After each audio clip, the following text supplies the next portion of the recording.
Hari ini saya mau bicara tentang waktu percepatan Tuhan. Dan memang waktunya semakin dipercepat Tuhan. Karena kedatangan Yesus sudah semakin singkat. Kita akan buka di dalam 1 Tesalonika 4 ayat 16 dan 17. Kita buka.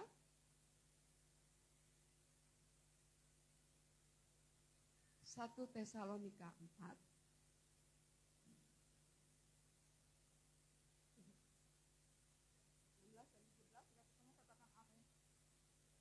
Kita baca sama-sama. Boleh bangkit berdiri sebentar lagi. Ini masih pada muda semua, tenaga yang bersemangat. Amin. 1 Tesalonika 4 ayat 16 dan 17, 2-3. Sebab pada waktu tanda diberi, yaitu pada waktu penghulu malaikat berseru dan sangkakala Allah berbunyi, maka Tuhan sendiri akan turun dari surga dan mereka yang mati dalam Kristus akan lebih dahulu bangkit. Sesudah itu kita yang hidup, yang masih tinggal, akan diangkat bersama-sama dengan mereka dalam awan menyongsong Tuhan di angkasa. Demikian kita akan berselama-lamanya bersama dengan Tuhan. Amin. Puji Tuhan, silakan duduk, terima kasih. Jadi saudara, Tuhan Yesus yang kita sembah, dia mati, dia bangkit, dan dia naik ke surga. Tapi dia tidak tinggalkan kita sendiri karena ada kuasa Roh Kudus yang menemani kita terus. Dan saudara, yang luar biasa, kasih Tuhan yang luar biasa adalah Tuhan mau menjemput kita semua orang-orang yang saleh. Amin. Yang saleh apa yang salah? Yang saleh, oh iya betul. Yang saleh, jangan salah ya. Jadi orang-orang yang saleh kita akan dijemput Tuhan. Dan saya percaya saudara, karena ini kita sedang ada di dalam waktu percepatan Tuhan. Katakan amin. Amin. Jadi waktu percepatan Tuhan itu apa ya Bu? Yang kita, saudara rasa nggak sih? Baru rasanya minggu kemarin, hari Minggu, kok sekarang udah minggu lagi ya? Ini berasa nggak ya 3 minggu di Jakarta? Lari seperti cepat berlalu gitu ya. Kayaknya kita tetap lewati 24 jam, tapi kok rasanya nggak 24 jam lagi. Dan saudara memang katanya menurut para ahli ya, mereka meneliti ternyata katanya, saya sih cuma katanya gitu ya, tapi memang rasanya mengiyakan gitu. Karena sekarang kok udah nggak 24 jam lagi, tapi sekarang rasanya mungkin 20 jam, 22 jam, atau pokoknya sudah berkurang jamnya. Dan para ahli pun bingung sudah dengan keadaan seperti ini. Tapi kita nggak usah bingung karena firman Tuhan udah bicara kepada kita semua. Karena kita orang-orang yang saleh tadi, karena kita orang-orang yang benar yang selalu menanti-nantikan Tuhan, itu yang mempercepat langkah Tuhan, dipercepat waktunya. Amin. Karena Tuhan sayang sama kita. Karena kalau tidak dipercepat waktunya, firman Tuhan katakan semuanya binasa. Serem banget ya. Berarti kalau kita masih dikasih waktu terus, kitanya jadi santai, mungkin kita jadi biasa-biasa aja. Katanya rasanya suara saya seperti nggak boleh keluar. Karena mungkin ini firman Tuhannya saya juga tadi malam agak bergumul saudara. Karena saya harus bukakan ini dengan secara gamblang gitu. Dan tidak boleh ada yang disembunyikan. Karena kenapa? Karena waktu-waktu ini memang sudah dipersingkat. Sudah sangat dekat waktu kedatangan Tuhan. Artinya kita nggak boleh main-main lagi dalam hidup ini. Amin. Jadi saudara, mari kita coba buka di dalam 1 Tesalonika yang tadi saya katakan bahwa waktu Tuhan itu sudah sangat dekat ya. Kita harus mawas diri, gereja Tuhan tuh harus diingatkan harus mawas diri, harus bersiap-siap, harus sungguh-sungguh, nggak boleh main-main lagi. Jadi hal-hal penting yang saya catat di sini tentang kedatangan Yesus adalah waktunya sudah semakin singkat. 1 Tesalonika Efesus 5 ayat 15 sampai 16. Efesus 5 ayat 15 sampai 16. Ini kita harus baca dan kita telaah benar-benar supaya kita waktu Tuhan datang menjemput kita semua yang saleh-saleh ini kita siap. Karena Tuhan cuma mencari iman yang percaya kepada Tuhan Yesus. Mari kita baca sama-sama. Karena itu perhatikanlah dengan seksama bagaimana kamu hidup, janganlah seperti orang bebal, tetapi seperti orang arif. Dan pergunakanlah waktu yang ada, karena hari-hari ini adalah jahat. Jadi saudara, kita harus memperhatikan gaya hidup kita, cara hidup kita. Jangan seperti orang bebal. Orang bebal itu apa ya, Ibu? Orang bebal itu apa ya gitu ya? Orang bebal itu adalah orang yang tidak mau diomongin. Amsal 18 ayat 2a bilang, seorang bebal adalah seorang yang tidak suka kepada pengertian. Artinya dia nggak suka kalau dinasehatin, dia nggak suka kalau dibilangin gitu, udah salah. Pokoknya dia rasanya ketika dia bersalah pun dia rasanya benar. Itu orang bebal. Dan saudara, waktu-waktu ini sudah dipersingkat dan semakin dekat kedatangan Yesus. 1 Petrus 4 ayat 7 mengatakan bahwa kesudahan segala sesuatu sudah dekat. Karena itu kuasailah dirimu dan jadilah tenang supaya kamu bisa berdoa. Jadi saudara, waktu ini sudah dekat. Artinya jadwal Tuhan Yesus sudah mau selesai. Udah mau finish, jadwalnya udah tinggal sedikit lagi. Kita harus bisa menguasai diri. Kita harus sungguh-sungguh benar-benar kita seperti orang yang kalau berkendaraan motor atau mobil ya, kita kan benar-benar fokus ke depan, udah enggak, kita lihat kiri kanannya sedikit aja. Kalau kita terlalu banyak lihat ke belakang, dulu masa lalu aku gini loh, hebat loh, gini-gini segala macam, kita akan tabrakan. Saudara. Tapi fokus kita harus ke depan. Karena itu kita harus menguasai diri seperti orang bawa mobil tadi atau bawa motor, supaya kita tiba di tanah dengan selamat, di tempat yang kita tuju. Apa yang kita tempat tuju? Pastinya saya percaya kita menuju pada surga yang kekal. Kita nggak boleh main-main, kita harus sungguh-sungguh fokus. Waktunya udah deket. Amin. Mari kita mau siap, selalu siap, sedia, ready gitu loh. Saudara, kita siap dan tidak siap, Tuhan pasti datang. Katakan amin. Kita siap, tidak siap, saudara. Itu pengangkatan pasti terjadi. Saya nggak tahu apakah kita mengalami masa pengangkatan itu terjadi waktu kita hidup atau kita sudah mati nanti.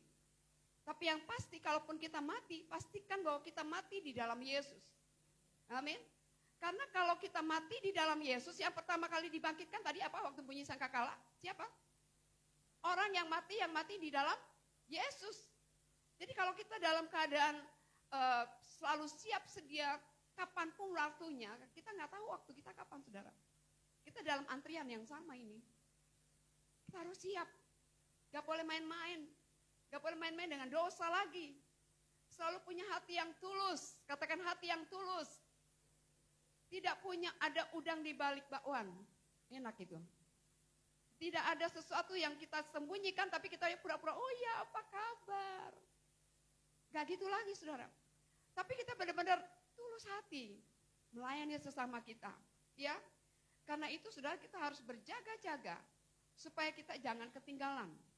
Karena kalau kita ketinggalan, kita akan masuk dalam masa yang sukar dan Roh Kudusnya udah nggak ada lagi, saudara.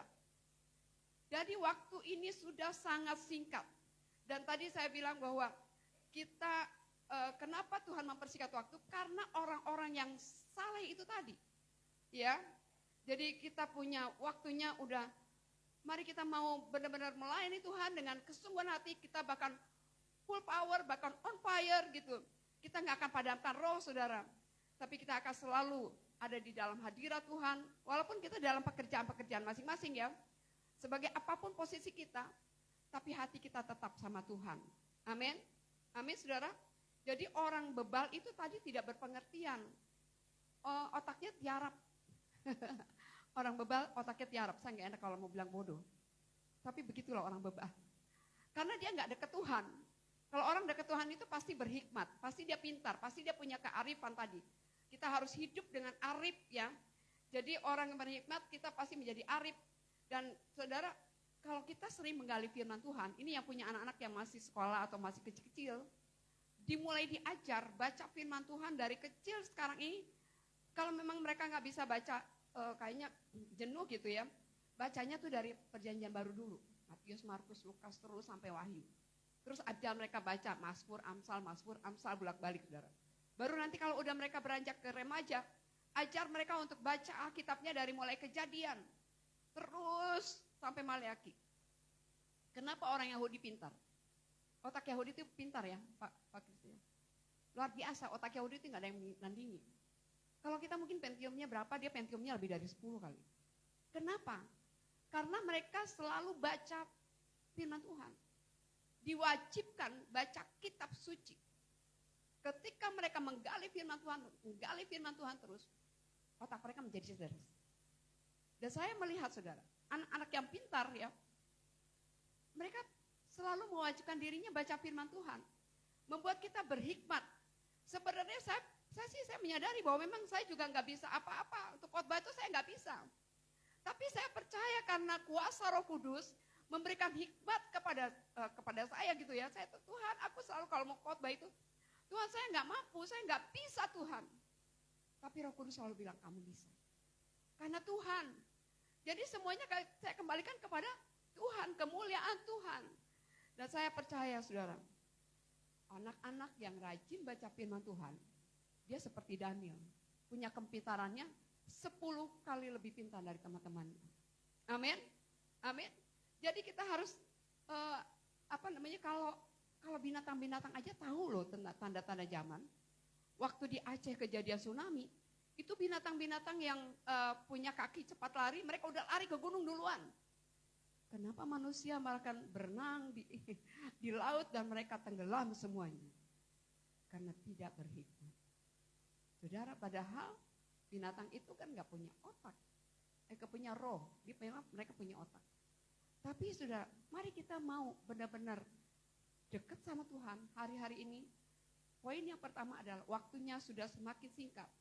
Dan kedatangan Tuhan sebentar lagi, Tuhan Yesus akan datang kembali. Saya mau buka yang 1 Tesalonika 4. Tadi 1 Tesalonika 4 ya, 1 Tesalonika 5 berarti. Yang tentang kedatangan Yesus sudah semakin dekat. Coba sebentar saya lihat catatan saya dulu. 1 Tesalonika 5. Oh, Matius 24 ayat 22. Tuhan tolong saya. Dalam nama Yesus. Matius 24 ayat 22. Kita buka. Tolong salah satu baca firman Tuhan ini dengan keras. Memberkati kita. Dan sekiranya waktunya tidak dipersingkat, ya, maka dari segala yang hidup tidak akan ada yang selamat. Akan tetapi oleh karena orang-orang pilihan waktu itu akan dipersingkat. Amin. Karena kita orang-orang pilihan, jadi waktunya dipersingkat. Dan memang ini waktunya saudara. Udah gak bisa main-main lagi. Mari kita pergunakan waktu itu dengan bijaksana. Maksudnya apa? Jangan terlalu sibuk pegang HP. Kalau sekarang kan ngomongnya handphone. Tidak ada seorang pun di sini yang gak punya handphone. Sampai ke anak kecil pun punya handphone. Tapi saudara harus bijak menggunakan waktu. Kalau pegang handphone rasanya berjam-jam nggak bosan ya. Tapi kalau baca firman Tuhan cepat ngantuk. Mari saudara kita benar-benar bijak untuk hal ini.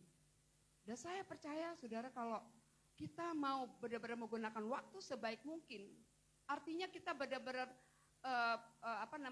bisa dalam gaya hidup kita bisa mengatur hidup waktu yang baik. Kita punya waktu yang sama 24 jam. Kita punya tergantung kita sendiri, kita mau buang waktu dengan sia-sia atau isi dengan yang berguna. Mari kita, kalau kita sudah tahu bahwa waktunya sudah semakin singkat, mari kita pergunakan waktu ini dengan baik dan hanya untuk kemuliaan Tuhan. Saudara boleh main HP, baca WhatsApp, baca apa segala macam, main gitu ya, game sebentar. Demikian juga untuk anak-anak kita. Jangan biarkan mereka tenggelam dalam memainkan handphonenya. Karena selain otaknya rusak, saudara, itu kalau otak udah rusak, gaya hidupnya juga rusak. Kita kan gak ingin, orang tua pasti mau anak-anak kita berhasil dan sukses. Kita harus mewajibkan anak-anak juga punya gaya hidupnya itu, oke, boleh kamu pegang handphone, 1 jam ya, gitu. Dan terapan itu 1 jam. Dia mau ngamuk, dia mau marah, pasti marah. Bahkan handphonenya juga bisa dilempar sama dia. Karena itu emosinya udah gak bisa dikendalikan lagi. Karena handphonenya udah mengikat dia. Jadi saudara, mari kita pergunakan waktu dengan bijaksana. Waktu-waktu ini adalah waktu yang jahat. Saya percaya saudara tahu melihat tanda zaman, peperangan ya yang terjadi, harga apa yang semakin naik.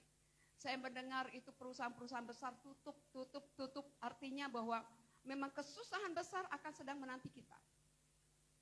Perusahaan Sanken saya mendengar sudah tutup. PT Bakri segera katanya akan segera menyusul.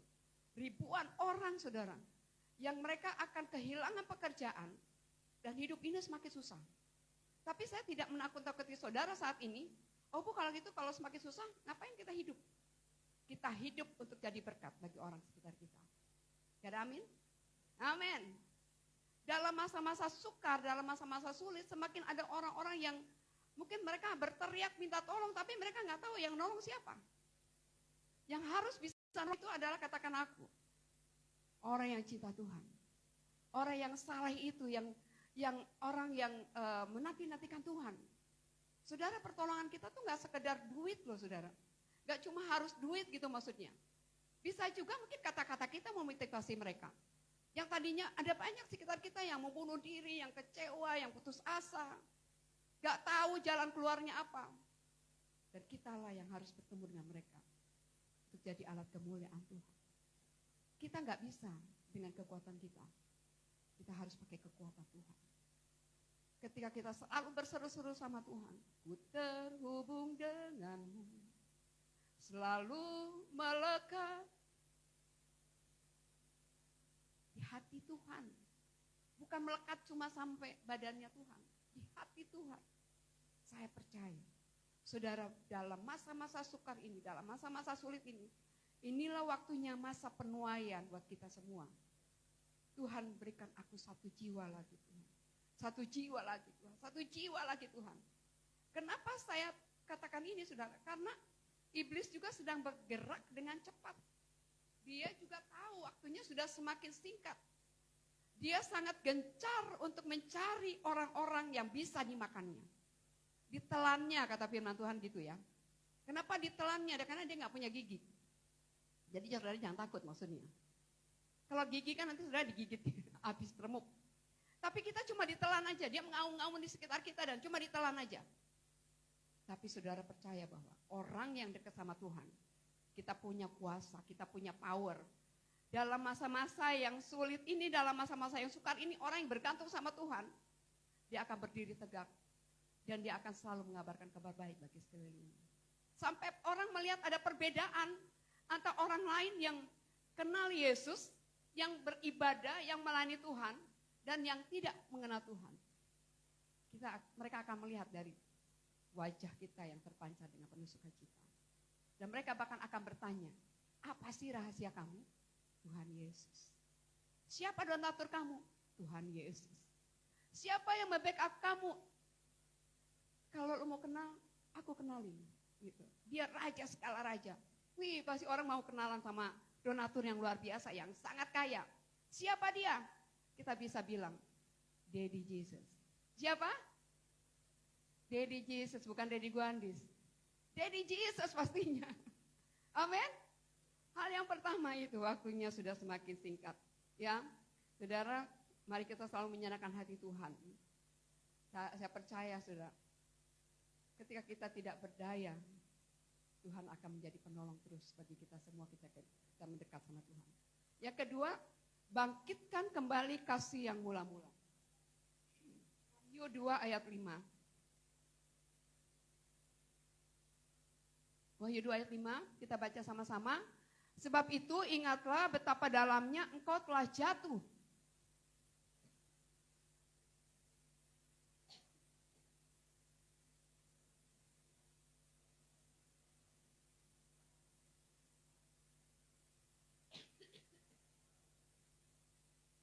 Ya, saudara, ayat ini kayaknya keras banget. Dan ini bukan buat saudara, buat saya juga. Saya juga harus selalu bertobat. Jadi,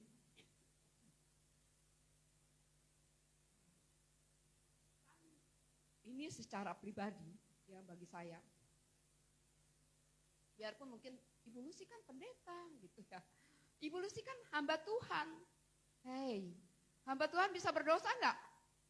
Bisa jatuh dalam dosa enggak? hamba Tuhan juga manusia. Tapi saya adalah manusia full power dengan Tuhan Yesus. Jadi saya akan selalu katakan, Tuhan aku mau bertobat terus, minta ampun terus sama Tuhan. Akan setiap apapun yang menjadi kesalahan-kesalahanku supaya aku terus berkenan akan Tuhan. Jadi ayat ini bukan cuma buat saudara doang. Buat saya juga, saya nggak mau sampai kaki Dian saya diambil sama Tuhan. Kalau kaki Dian kita udah dicabut sama Tuhan, bahaya saudara. Kita nggak ada masa depan yang cerah lagi. Kita nggak ada lagi suasana sukacita lagi. Kita tidak ada lagi damai sejahtera lagi. Karena kaki Diannya sudah dicabut sama Tuhan. Dan saudara mari, kita mau katakan, apapun saudara yang kita lakukan ya, kalau kita tidak punya kasih yang mula-mula itu, semuanya menjadi sia-sia. Coba cek dalam diri kita sendiri, masih ada nggak sih kasih mula-mula dalam hidup kita? Apa itu kasih mula-mula? Kasih Tuhan yang turun bagi kita semua. Kita nggak bisa lihat orang susah, kasih kita dialirkan. Kita nggak bisa lihat orang menangis, bersedih. Kita akan selalu pengen rasanya memberikan sukacita kemenangan buat dia. Cek dirimu.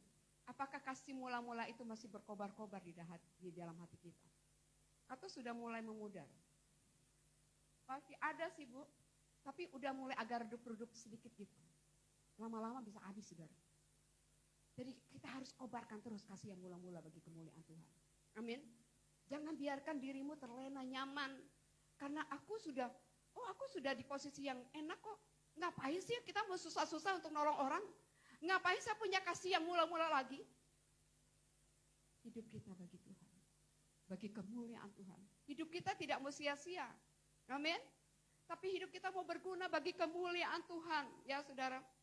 Jadi ketika kasih kita sudah mulai memudar dan udah mulai cuek dengan sekeliling kita, udah gak mulai peduli dengan apapun, aku hanya peduli dengan diriku sendiri. Saya mau katakan saudara, itu bahaya yang besar. Kita percuma hidup ini, yang kita lakukan semuanya untuk cuma cari duit. Boleh gak cari duit? Boleh. Kita harus bekerja, dan kita harus memenuhi segala kebutuhan kita. Tapi fokusnya bukan sama duit, tapi fokusnya sama Tuhan. Tuhan yang memberkati kita semua, katakan amin. Amin. Dan saya percaya saudara ketika kita mengerjakan apapun semuanya bagi kemuliaan Tuhan. Duit itu ngikutin kita. Enak gak sih diikutin duit? Kejarnya Tuhan. Dan kasih itu harus kita kobarkan terus bagi kemuliaan Tuhan saudara. Jadi hari ini mari kita periksa di dalam hidup kita. Apakah kasih yang mula-mula itu masih ada di dalam hidupku? Apakah masih berkobar-kobar di dalam hidupku untuk melayani Tuhan? Saudara, kita sedang berada dalam masa percepatan itu. Hari-hari ini kedatangan Yesus itu semakin dekat. Mari kita bangkitkan untuk kita boleh menjadi berkat bagi sekeliling kita. Tema kita ini, The Year of Growth and Fruitful, itu enggak jangan jadi cuma sekedar slogan. Tapi kita mau hidupi dalam masa-masa akhir ini, aku harus berakar kuat. Aku harus bertumbuh. Tapi enggak cuma bertumbuh, tapi aku harus berbuah-buah. Dan buahku harus dirasakan oleh banyak orang. Amin. Amin, saudara. Jadi berkat ya, kasih mula-mula itu harus melekat sama kita. Hal yang ketiga ini meningkatkan kerohanian kita. Jadi dalam masa-masa akhir ini saudara, di dalam aspek hidup kita apapun, kita sangat perlu ya betapa pentingnya kita untuk membangun manusia roh kita. Tuhan menciptakan kita itu ada 3. Jadi kita itu adalah gereja, kita gereja masing-masing ya. Gereja itu bukan gedungnya tapi kita. Tuhan menciptakan kita tuh ada 3 poin, 3 aspek dalam hidup kita. Apa? Roh, tubuh, dan jiwa. Dan saudara, Tuhan mau kita bertumbuh dewasa di dalam rohani kita. Gak cuma udah jenggotan, udah beruban, tapi rohnya masih anak-anak.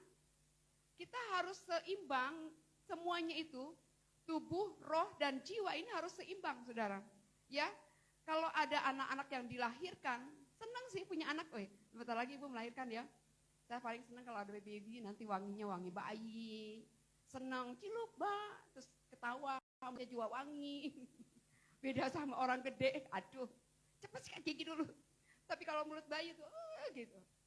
Tapi apakah kita ketika melahirkan seorang bayi, kalau kita ada anak bayi, mau terus jadi bayi terus? No, katakan no. Tidak. Aduh, masa sih mau jadi bayi terus? Kita mau dia bertumbuh dewasa. Gak cuma tumbuh dewasa, masa masih gede, udah gede juga masih mama gitu, banyenye. Aku ingatnya banyenye itu orang Kupang bilang. Apa-apa mama gitu ya. Kita mau dia tumbuh dewasa. Jadi gak cuma badannya doang yang tinggi besar. Tapi roh dan jiwanya juga harus bertumbuh secara dewasa. Amin. Dan Tuhan mau kita meningkat kerohanian kita ini. Dan ini sangat penting sekali, saudara. Tuhan mau kita punya tubuh kita ini berfungsinya melihat alam kita sekitar ini. Ya, tubuh ini berfungsi untuk melihat alam sekitar kita. Apa aja, mata, badan kita, ya telinga kita. Lalu kalau jiwa kita itu mengenal siapa kita sendiri. Apa sih jiwa itu? Jiwa itu adanya di mana? Pikiran, kehendak kita, apalagi perasaan kita, ya. Jadi ketika kita memutuskan itu jiwa kita.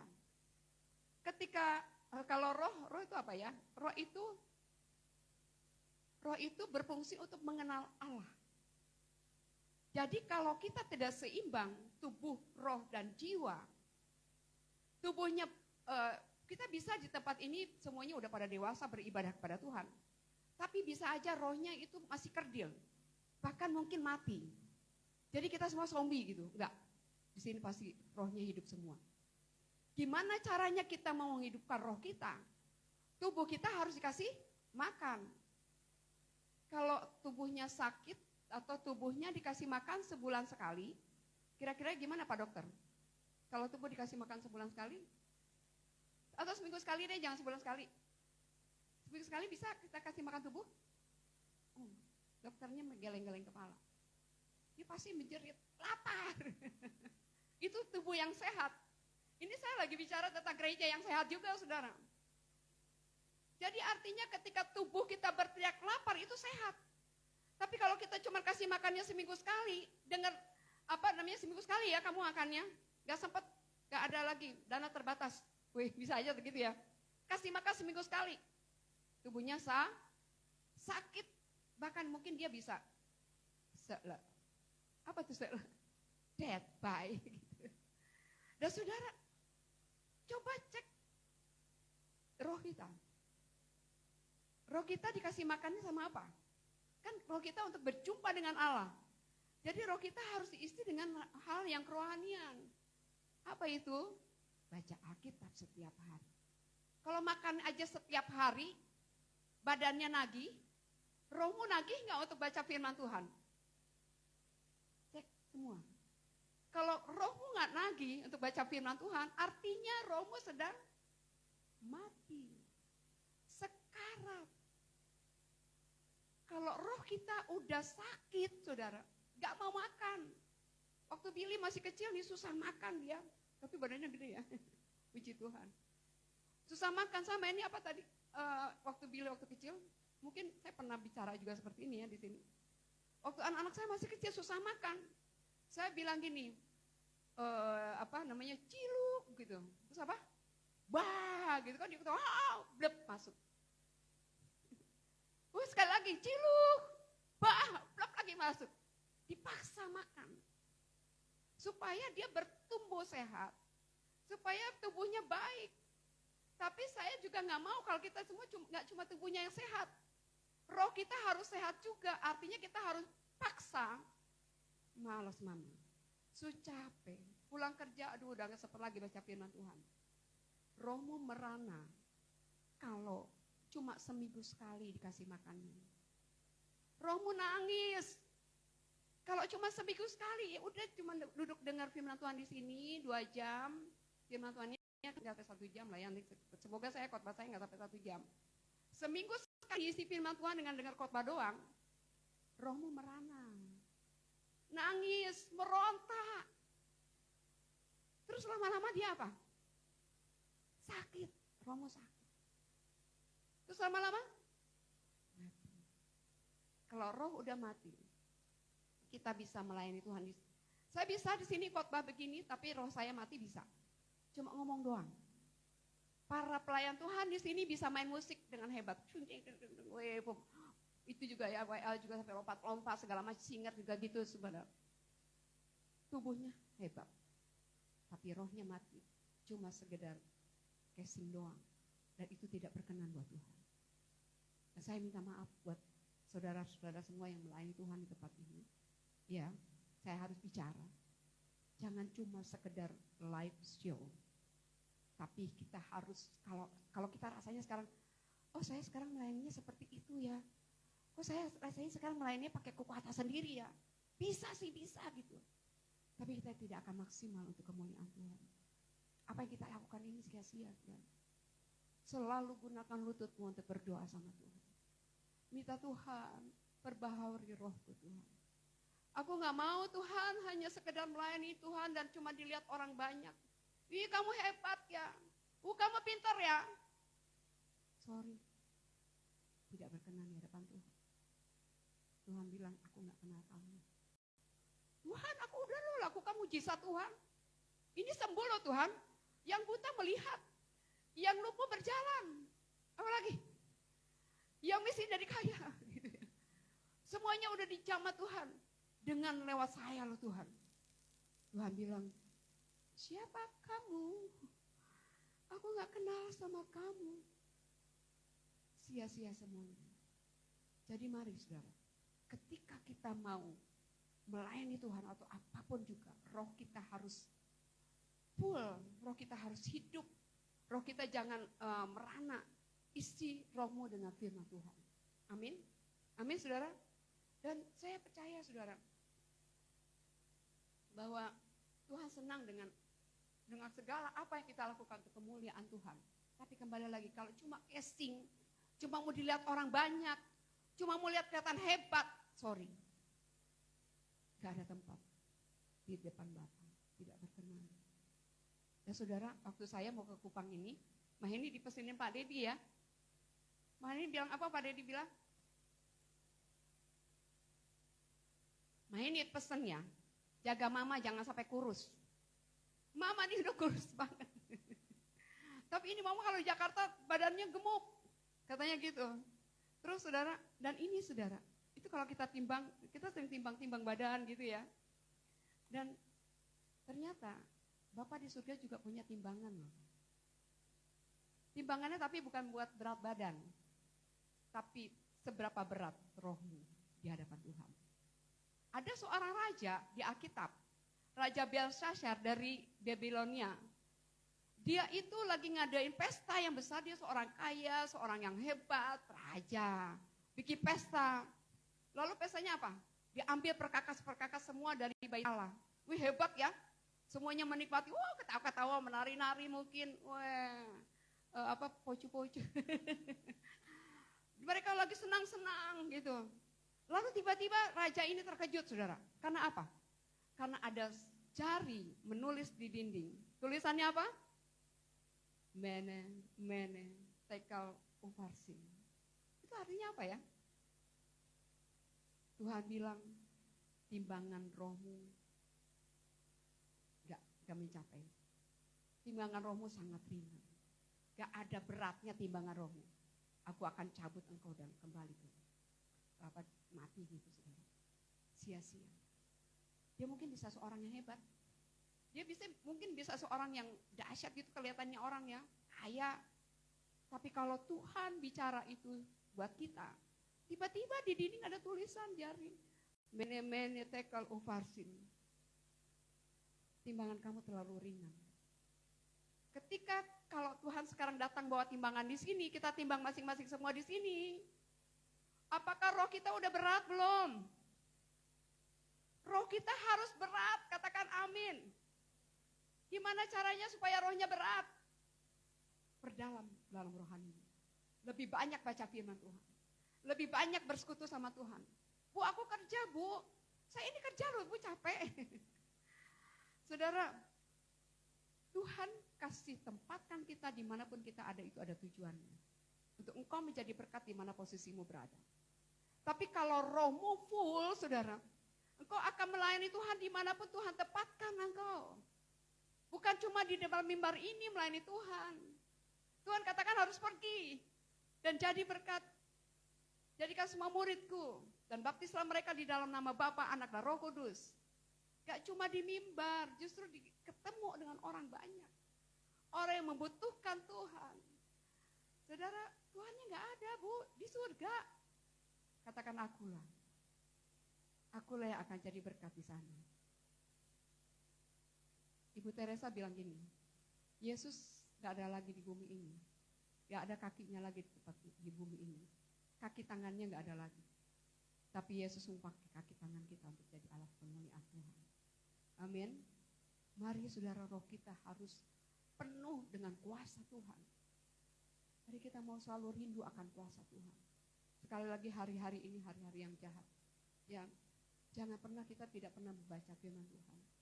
Jangan pernah cuma rohmu dikasih makannya seminggu sekali. Tapi mari kita mau makan seperti kita makan tubuh kita. Rohmu makan seperti itu. Saya mendengar kesaksian juga ada seorang hamba Tuhan dari Malaysia. Dan ketika dia bermimpi, kalau nggak salah gitu ya, lalu Tuhan katakan sama dia bahwa dia melihat rohnya itu, dia badannya tinggi besar, tapi rohnya cuma segede lidi. Terus dia sedih, dia stres, dan dia rasanya gak bisa apa-apa. Kita bisa lihat jiwa kita, tubuh kita, roh kita, itu harus yang keadaan stronger, kuat gitu.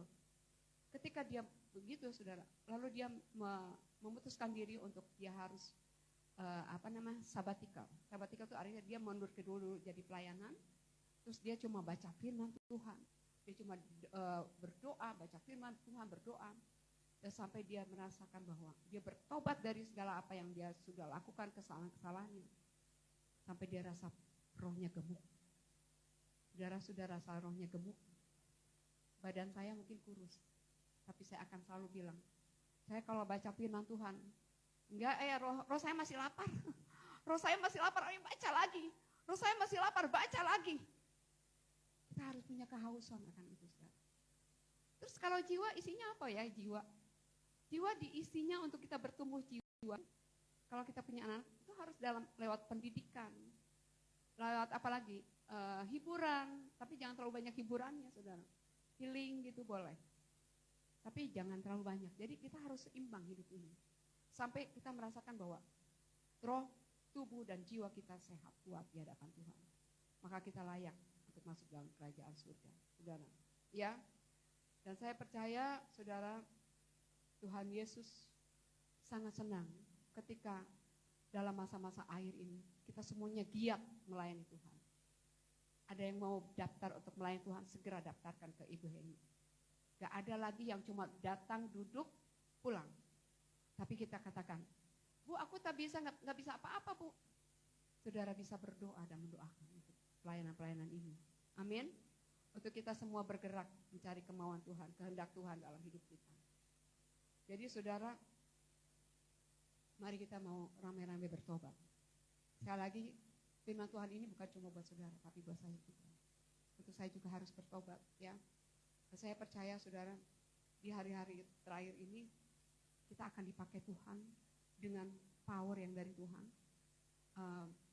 Ketika kita berjalan, kita boleh menjadi saksinya Tuhan. Ketika kita menemukan orang-orang di sekitar kita, saya percaya kita nggak akan diam lagi, tapi kita mau tergerak untuk membawa mereka dalam hadirat Tuhan. Puji Tuhan, saudara. Saya percaya kita akan terus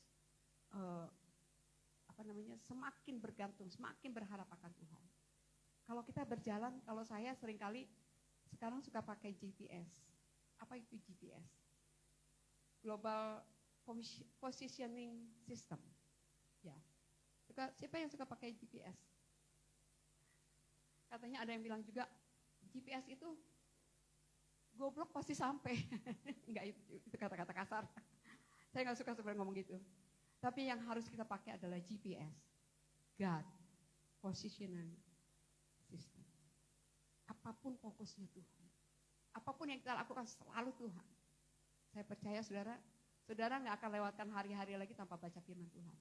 Tapi kita akan selalu diisi dengan firman Tuhan, baru kita berjalan. Berbicara dulu dengan Tuhan, baru kita memutuskan. Amin. Mari kita bangkit berdiri.